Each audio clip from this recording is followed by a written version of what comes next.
बहुत समय पहले की बात है। एक बहुत पुराना जंगल था। उस जंगल में एक इच्छाधारी नागिन रहा करती थी। ये नागिन पूर्णिमा की रात अपने पूरे रूप में रहती थी। इस नागिन की एक खास बात है, किसी भी जीव को, किसी भी जानवर को ये कभी नुकसान नहीं पहुंचाती थी। पूरी रात ये नागिन के रूप में रहती थी। जैसे ही सुबह होता था, एक लड़की के रूप में आ जाती थी और फिर ये गरीबों की, ज़रूरतमंद की मदद करने के लिए गांव की तरफ निकल जाती थी। इस नागिन का नाम रूपाली था। रूपाली को कभी भी किसी को बुलाना नहीं पड़ता था। रूपाली को जैसे ही पता चलता था किसी को इसकी ज़रूरत है, तुरंत वो उनके घर पहुंच के उनका सेवा करना, खाना पीना बनाना, बर्तन धुलना और झाड़ू पोछा करने लगती थी। एक दिन उसी गांव में कृषि विभाग की तरफ से अमन नाम का एक लड़का गांव की कृषि व्यवस्था को देखने के लिए आता है। अमन घूमते घूमते उसी जगह पे पहुंच जाता है जहां पर रूपाली उस दादी अम्मा का हाल चाल पूछ रही होती हैं, जो पिछले कुछ दिन से ठीक नहीं थी। अमन रूपाली को एक नज़र से देखता ही रह जाता है, क्योंकि रूपाली देखने में बहुत ज़्यादा सुंदर थी। एक दिन रूपाली जंगल से गांव में आ रही थी और अमन गांव से जंगल की तरफ जा रहा था। तभी रास्ते में उसे रूपाली मिल जाती है। आपको मैं हमेशा जंगल की तरफ से आते हुए देखता हूँ। आपका घर कौन सा है? आप कभी इनके घर तो कभी उनके घर काम करती हुई दिखती हो। ये गांव ही मेरा घर है और इस गांव के लोग मेरे परिवार। तो मैं अपने परिवार के पीछे ही रहती हूँ और अपने घर पे ही रहती हूँ। वैसे आपको मैंने पहले इस गांव में कभी नहीं देखा। आप कौन हो और कहाँ से आए हो? मेरा नाम अमन है और मैं शहर से आया हूँ, कृषि विभाग की तरफ से, इस गांव की कृषि व्यवस्था देखने के लिए। वैसे आपका क्या नाम है? मेरा नाम रूपाली है और मैं इस गांव वालों की सेवा करती हूँ। इतना बोल के रूपाली अपने काम के लिए निकल जाती है। अमन भी जंगल की तरफ चला जाता है। अमन रूपाली को बहुत पसंद करने लगा था और फिर उस दिन के बाद से वो लोग रोज मिलने लगे थे। एक दिन अमन हिम्मत जुटा के अपने दिल की बात रूपाली से कहने लगता है। रूपाली, आज मैं तुमसे कुछ कहना चाहता हूँ। क्या तुम मुझसे शादी करोगी? मैं तुमसे शादी करना चाहता हूँ।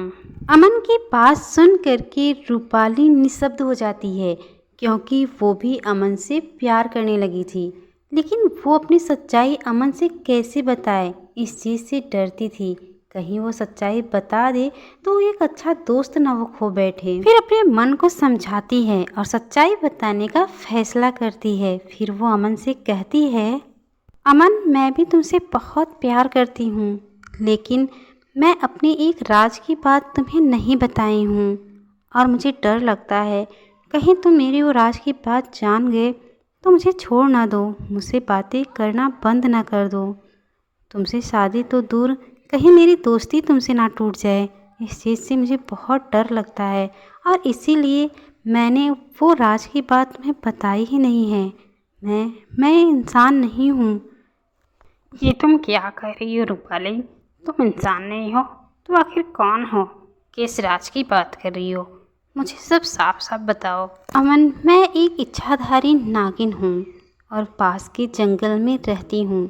इस गांव को अपना घर और गांव वालों को अपना परिवार मान ली हूँ। अमन इच्छाधारी नागिन की बात जान के एक पल के लिए सन्न रहता है, फिर कहता है, रूपाली, मैंने फैसला कर लिया है, मैं तुमसे ही शादी करूँगा।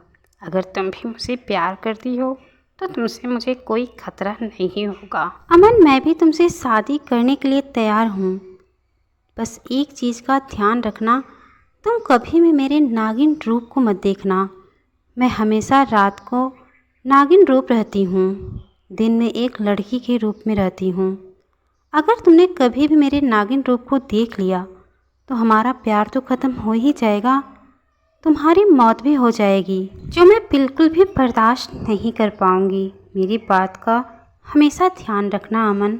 रूपाली की बात सुन करके अमन मान जाता है और फिर रूपाली और अमन एक दूसरे से शादी कर लेते हैं। जंगल के पीछे साइड एक कुटिया बनाकर दोनों लोग रहने लगते हैं और अपनी ज़िंदगी हंसी खुशी बिताने लगते हैं। एक रात अमन अपने रूम में सो रहा होता है और नागिन अपने कुटिया से बहुत दूर एक तालाब के पास जाके बैठ जाती है। तभी उस तालाब के किनारे एक गांव का आदमी आ जाता है और नागिन को देख करके वो बहुत ज़्यादा आश्चर्य में पड़ जाता है और डर भी जाता है। लेकिन उसका डर और आश्चर्य तो तब दुगना हो जाता है जब वो नागिन रूपाली के रूप में आ जाती है। रूपाली एक इच्छाधारी नागिन है, ये सोच के ही उस आदमी के पैरों तले जमीन ही खिसक जाती है। वो तुरंत वहाँ से भागने लगता है गांव की तरफ और लोगों को बताने के लिए। जैसे ही वो आदमी गांव में पहुँचता है, गांव वालों को चिल्लाकर इकट्ठा कर लेता है। अरे तुम लोग को पता है वो जो रूपाली है अपने गांव के लोगों की मदद करती है, पता भी है वो कौन है। वो एक इच्छाधारी नागिन है। आज मैंने खेत भरने के लिए गांव के बाहर जो तालाब है वहाँ गया तो वहाँ पर रूपाली मिली। रूपाली मैंने अपने आँखों से देखा है इच्छाधारी नागिन से रूपाली बनते। उस आदमी की बात सुन करके गांव वालों एक प्लानिंग करते हैं रूपाली की कुटिया जलाने के लिए और देखते ही देखते गांव वाले मिल करके रूपाली की कुटिया पर आग लगा देते हैं। कुटिया में सो रहा अमन जब आग की गर्मी बर्दाश्त नहीं होती तो वो बाहर भाग के आता है और देखता है तो उसकी कुटिया में भयंकर आग लगी हुई थी, जिसे देख करके वो घबरा कर तालाब की तरफ भागने लगता है। तर तालाब पर रूपाली बैठकर रात बीतने का इंतजार करती है। तभी वो अमन को देखती है और आश्चर्य में खड़ी हो जाती है। अमन, अमन, ये तुमने क्या किया? तुमने वादा तोड़ दिया। मैं तुमसे बोली थी ना कि तुम कभी भी मेरी इच्छाधारी रूप को नहीं देखोगे।